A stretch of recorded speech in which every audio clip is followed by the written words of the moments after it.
Hello Dub Nation, it's always a thrill to connect with you, especially as we're about to reveal the latest news that could shape the fate of our beloved Golden State Warriors. But before we dive into this whirlwind of information, let me make a friendly request. Show us some love by clicking the like button to strengthen our bond, and hey, if you are not subscribed yet, join our channel for a thrilling and emotional journey. Don't forget to turn on notifications to stay ahead of the game. Stephen A. Smith challenges Jimmy Butler to redeem himself, and says he owes it to Steph Curry. The Golden State Warriors are coming off a disappointing 2024-25 season, and all eyes are now on how they bounce back. One name at the center of that redemption arc? Jimmy Butler. After a mid-season trade brought Butler to the Bay Area, the Warriors seemed to regain their edge. Their regular season run was impressive, going 22-5 when Butler and Steph Curry shared the floor. But the playoffs? That's where the dream unraveled. Golden State edged out the Houston Rockets in a grueling 7-game series, only to fall flat against the surging Minnesota Timberwolves in the Western Conference semifinals. The biggest blow? Stephen Curry missed 4 of those 5 games due to a tendon injury, and Butler couldn't carry the load on his own, at least not the way he used to in Miami. Now, ESPN's Stephen A. Smith is making it clear, Jimmy Butler has something to prove. Speaking on First Take, Smith didn't hold back as he named Butler the 4th most important player to watch heading into the 2025-26 season. Here's why this guy matters so much, Smith began. He's playing next to the greatest shooter god ever created. A man who literally leaves defenders gasping for air, needing oxygen tanks after chasing him around the court. That's Steph Curry. But he's 37 now. You can't expect him to carry this team alone anymore. Smith's challenge to Butler was direct. Jimmy needs to remind the world who Jimmy Buckets really is. He has to own this next season, because we didn't see that against Minnesota after Steph went down. That wasn't the Jimmy Butler we know. He's got to make up for that now, with a full season in Golden State. And Smith isn't wrong. Steph Curry may still be the heart of this team, but for the Warriors to make real noise in a stacked Western Conference, Jimmy Butler has to play at an all-NBA level. No shortcuts, no excuses. There are encouraging signs. When Curry and Butler shared the floor, Golden State looked like a legitimate threat. The chemistry was developing fast, and Butler's grit blended perfectly with the Warriors' pace and ball movement. But if the goal is a title, and let's be honest, that's always the goal in Golden State, then this team still needs more.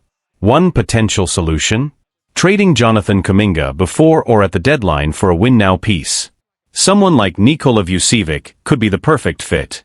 A steady veteran with size, skill, and playoff experience, exactly what Golden State's frontcourt lacks.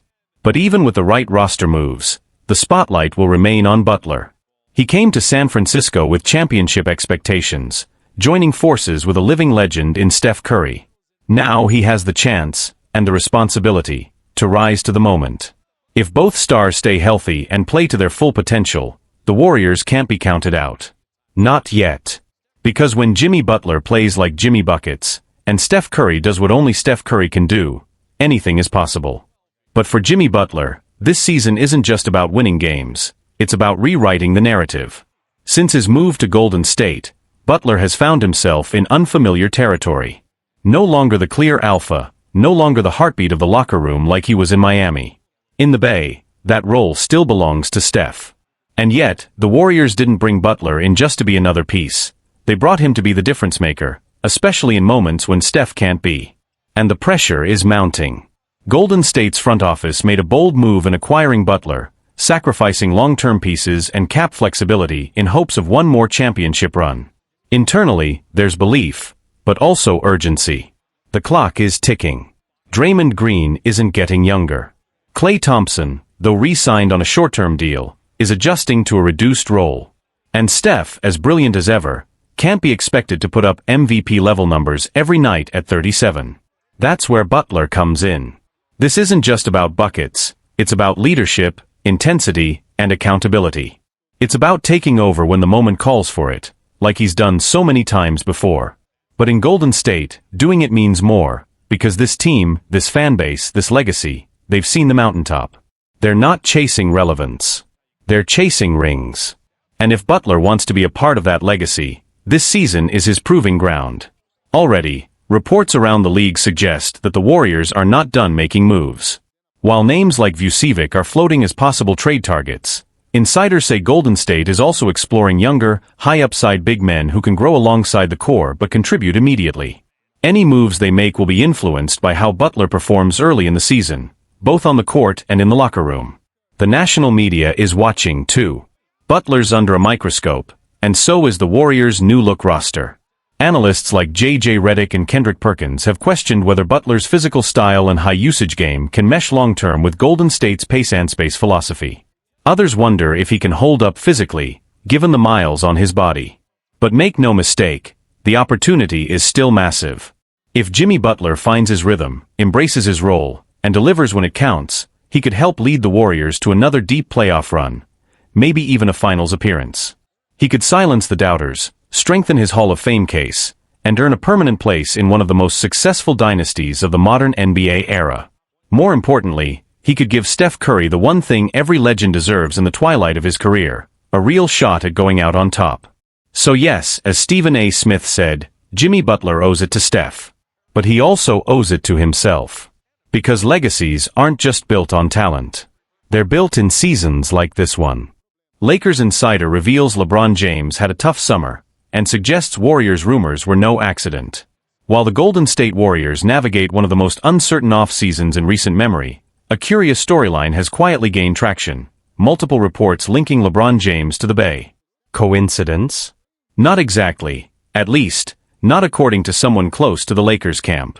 NBA insider Jovan Buha recently shared insights suggesting that the Warriors may have deliberately leaked their alleged interest in LeBron. Why? To distract from what's becoming a frustratingly stagnant summer in Golden State. At the heart of their off-season gridlock is Jonathan Kuminga. The rising star, now seen as a central pillar for the Warriors' future, remains without a contract extension. Talks between his camp and the front office have stalled, with both sides holding firm, leaving the entire organization in a sort of limbo. As a result, the Warriors have hit pause on everything else. No major signings. No blockbuster trades. Just waiting. And that's where the LeBron narrative may come into play. My assumption is that this all came from the Warriors' side, Buha said on his podcast. They've had a rough summer. They couldn't make any big moves because of the Kuminga situation. It's been dramatic, but also very still. So how do you shake things up and keep the fanbase engaged? You leak something big. And what's bigger than the idea of LeBron James in a Warriors jersey? According to Buha, this wasn't about real negotiations, it was about optics. Suddenly, fans aren't asking why nothing is happening. Now it's, wait, they're trying to trade for LeBron? They're going for it. It changes the narrative. Makes it look like they're being aggressive behind the scenes. Whether or not the reports had real traction, they created buzz, and that's the point. But Buha also highlighted how this narrative could serve LeBron's interests too. Think about who benefits. LeBron does, in a way. It shows there's still a market for him. That elite teams, contenders, still see him as a difference maker. It puts pressure on the Lakers to keep building around him, rather than writing him off. Indeed, LeBron James may be 40 next season, but he remains one of the league's most effective and respected players. Even the mere suggestion that Golden State made a run at him reminds everyone that he's not done, not even close. Still, Buha made it clear, no real traction exists on a deal between the Lakers and Warriors. Until LeBron explicitly asks out, and asks for the Warriors, or a specific shortlist of teams, I'm not reading too much into this. It's smoke, not fire. As it stands, LeBron appears committed to the Lakers, having just signed an extension and continuing to be the centerpiece of the franchise. But that doesn't mean the rumors don't serve a purpose, especially in a summer full of frustration for Golden State. With Kuminga's future still unresolved, the Warriors find themselves at a crossroads. They can either refocus on serious negotiations, or continue letting headlines distract from the real work that needs to be done. Because while leaked rumors can buy time and calm criticism for a while, eventually the fanbase, and the league, will want real answers. And while the Warriors might have successfully stirred headlines with the LeBron narrative, the strategy comes with its own risks, especially when nothing materializes. Around the league, executives and insiders are beginning to raise eyebrows. There's a growing sense that Golden State's front office, usually one of the NBA's sharpest, is beginning to show signs of directional confusion. They've been caught between honoring the old guard, Steph Curry, Draymond Green and Klay Thompson, and transitioning toward a new core centered around Kuminga, Moses Moody, and Brandon Podziemski. But now, with the Kuminga standoff dragging on and no clear path forward, the cracks are starting to show. You can't bluff your way through an off-season forever, one anonymous Western Conference executive told The Athletic. Eventually, you have to make a move, or you risk losing the locker room. That's where the LeBron noise could backfire. For starters, it may create unrealistic expectations among fans, that something big is brewing, that help is on the way, when in reality, the franchise is simply trying to buy time. It also risks alienating their current stars. Reports have already surfaced suggesting Curry was surprised by the intensity of the LeBron pursuit, not necessarily opposed, but not fully looped in either. Meanwhile in Los Angeles, LeBron continues to go about his business, but make no mistake, he's watching. This has been, as sources close to him describe, a difficult summer. Between early playoff elimination, questions about the Lakers' roster construction, and persistent rumors about his future, LeBron has had to fend off speculation at every turn. The Lakers' front office, for their part, has publicly maintained confidence. They've extended LeBron. They've recommitted to Anthony Davis. And they've brought in veteran help like Jonas Valanciunas and defensive specialist Garrett Temple. Still, questions linger about whether the team has done enough to put LeBron in true championship position for what could be his final elite-level season. So if you're LeBron, and you see reports of a super team forming around Steph Curry, featuring your name, it adds subtle leverage. It reminds the Lakers that other teams would still love to have him. That he's not just relevant, he's still one of the most desired players in basketball. But here's where things get even more layered. As of now, LeBron holds the cards. He has a no-trade clause. He signed a short-term deal. He's made it clear that he wants to play with his son, Bronny James, who's now officially on the Lakers roster. And despite the noise, he's given no indication that he wants out, yet. That said, the whispers aren't going away. And the more the Warriors stall on Kuminga, the more they struggle to make moves, the more likely they are to revisit big swing ideas. Maybe not LeBron, but someone. So where does this leave both franchises? For the Lakers, it's another reminder that the window is closing, fast. LeBron may still be playing at a high level, but time is undefeated. They need to maximize what they have now. For the Warriors, it's time to stop managing optics and start making decisions. If they truly believe in Kuminga, lock him in. If not, move him. Because Steph Curry won't wait forever. And neither will the fans. In the end, the LeBron to Warriors saga may never materialize beyond headlines. But it's already doing what narratives like this do best, forcing both organizations to look in the mirror and act. Somebody tell her. Draymond Green escalates feud with Houston Rockets, fires back at war talk. Draymond Green is no stranger to stirring the pot, and this offseason, he's turned up the heat once again, reigniting a simmering rivalry with the Houston Rockets. Green, the emotional anchor and defensive powerhouse of the Golden State Warriors, is known just as much for his intensity as his basketball IQ. And now, that fire has found a new target, Houston. It all started after Rockets center Alperen Sengun opened up about his lingering frustration with the Warriors, and specifically with Green, following their grueling 7-game first-round playoff series this past season. Sengun didn't hold back in expressing how much the loss still bothered him. Naturally, Draymond didn't take long to respond. Never one to stay quiet, Green clapped back quickly, criticizing the Rockets for what he saw as immaturity during the series. And he didn't stop there. He took things a step further by responding to Tari Eason's mother, who had chimed in online after Draymond's comments about Sengun. She took to X, formerly Twitter, playfully warning, "Oh Lord, it's war now." It was a light-hearted jab, perhaps. But Draymond? He turned it into fuel. Taking to threads, Green responded. "Somebody tell Mama Eason she called it a war, right before they took an L. They gonna start out playing hard as hell, in a regular season game." It was classic Draymond, raw, sarcastic, and ruthlessly on-brand. And once again, he's turned a playoff series into personal bulletin board material for the entire league to watch unfold. But here's the thing, he might have a point. Houston had an outstanding regular season, finishing with over 50 wins and landing the No. 2 seed in the West, a clear signal that this young team, built around Sengun, Jalen Green, and now bolstered by Kevin Durant, is ahead of schedule. They're hungry. They're talented. They're ready to prove themselves. But when the playoffs hit, they ran into a wall. A seasoned battle-tested Warriors squad, led by Steph Curry and of course Green, made their inexperience painfully clear. The Rockets pushed Golden State to 7 games, but they couldn't finish the job. And for Green, that gap in maturity and playoff readiness is exactly what he's highlighting, even if he's doing it in a way only Draymond could. Still, the real story may not be what was said online, but what's now brewing on the court. With Kevin Durant now wearing Rockets red and teaming up with Ime Udoka, the stakes are even higher. The matchup between Houston and Golden State is no longer just another regular season game. It's personal. It's layered.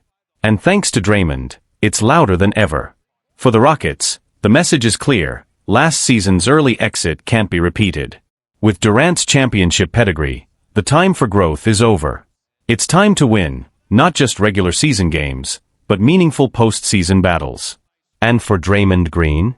He's once again doing what he does best, keeping receipts, talking his talk and daring anyone, especially the up-and-coming Rockets, to back it up.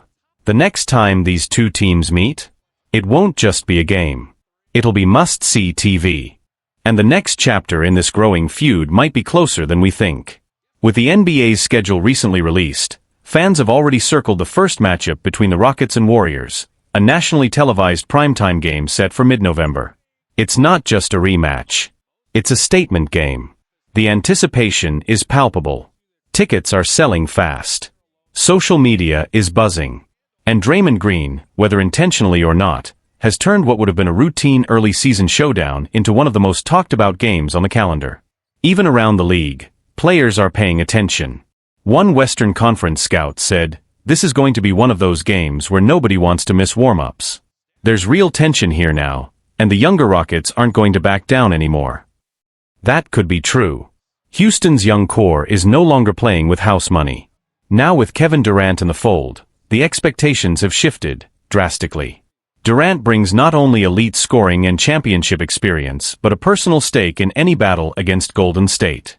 Let's not forget, he left the Warriors in 2019 after a dramatic split, and though he's kept things mostly professional, KD knows what these games mean, to the fans, to the media, and to the players he once called teammates. He won't say it, but you can bet he feels it. As for Draymond, he knows exactly what he's doing. He's setting the tone early, challenging a young, talented team to prove they belong at the grown-up table. It's the same tactic he used against the Grizzlies and the Kings in recent years, and while it sometimes backfires, it often works. By poking, prodding, and taunting, Draymond forces his opponents to play with emotion, and that's where his experience gives him the edge. But the Rockets aren't the same inexperienced group anymore. Ime Udoka, one of the league's toughest and most disciplined coaches, has been building a culture of accountability and playoff-ready grit in Houston. And with veterans like Durant, Fred VanVleet, and Dillon Brooks on board, this team isn't going to be pushed around. In fact, insiders say that within the Rockets' locker room, Draymond's recent comments haven't gone unnoticed. One player reportedly told team staff, "We've marked that game. He'll see us soon enough." The Warriors, meanwhile, are approaching a crossroads. With Steph Curry nearing the end of his prime and the team still navigating the future of Jonathan Kuminga and other young pieces, every season, every game, feels heavier.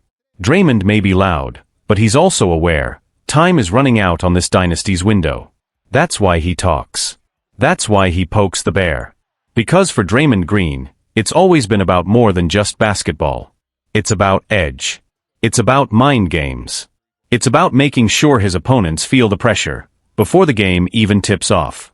And now, thanks to a few spicy social media exchanges, a mother's tweet, and a Warriors vet who knows exactly how to stir the league's emotions, we've got a budding rivalry that could define the Western Conference for years to come. One thing's for sure. When Rockets versus Warriors tips off, it won't just be about the score. It'll be personal. Why Ayesha Curry once hated the idea of Steven becoming an NBA star, and what his real plans were. When the Golden State Warriors selected Stephen Curry in the 2009 NBA draft, few could have predicted the seismic shift he would bring to the franchise, and the league as a whole.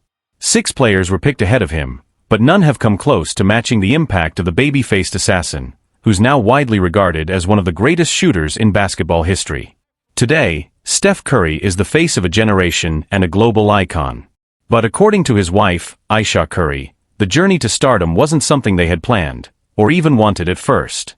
During a revealing interview on the Call Her Daddy podcast with Alex Cooper, Ayesha opened up about how she initially hated the idea of her husband becoming an NBA superstar.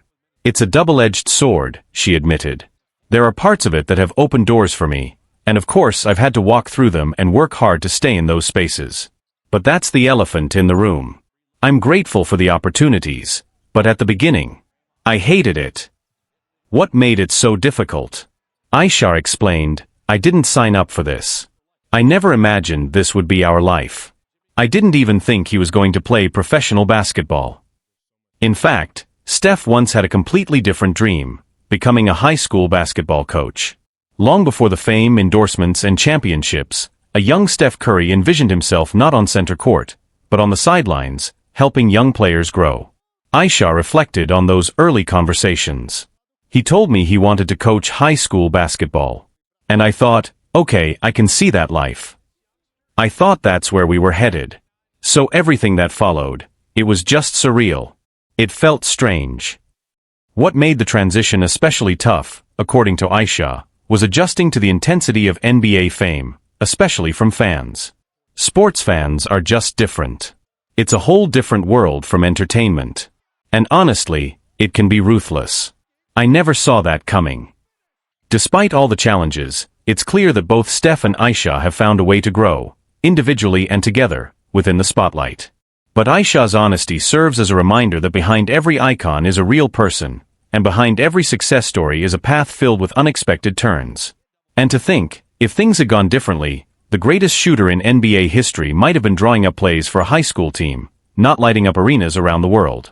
As the story continues, as Stephen Curry's NBA career soared to unimaginable heights, his wife, Ayesha Curry, quietly navigated the overwhelming transition from private life to the relentless glare of public attention. In the early years, she admitted feeling lost. Fame was never part of the plan. What began as a love story between a college athlete and a determined young woman quickly became a partnership thrust into the spotlight, where privacy was a luxury and criticism came freely. Despite the benefits, financial security, professional opportunities, and access to influential circles, Ayesha revealed that she struggled deeply with the lifestyle that came with being the wife of an NBA star. The attention, the lack of control, the invasiveness of the media and fans, none of it felt natural to her. She recalled moments of vulnerability, like breastfeeding her newborn in the back seat of a car while a stranger opened the door and made a comment, completely disregarding her privacy. "I was postpartum, exhausted, and just started crying. I thought, is this really what our life is going to be like?" But her honesty about those difficult experiences gave way to a bigger story, one of adaptation, strength, and self-discovery. Before Steph became a basketball icon, he once told Ayesha that he wanted to be a high school coach. That was the life they imagined, quiet, simple, grounded. She admitted she thought she'd be the girl who got the coach, not the woman behind one of the most famous athletes in the world. When Steph called her, emotional and unsure about entering the NBA draft, she advised him to stay in school. That moment, so honest and human, underscored how unexpected their journey really was.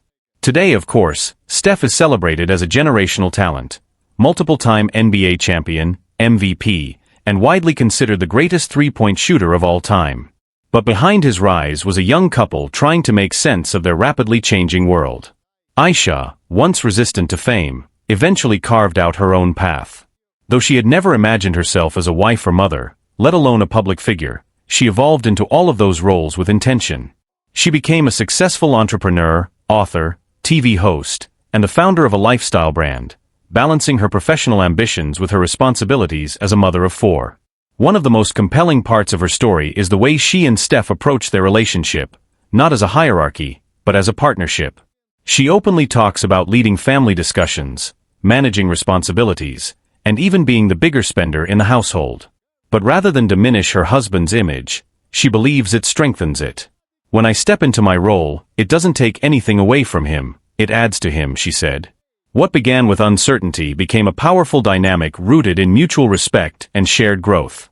And what started as a path neither of them fully expected has become a testament to resilience, evolution, and love that adapts to whatever life throws its way.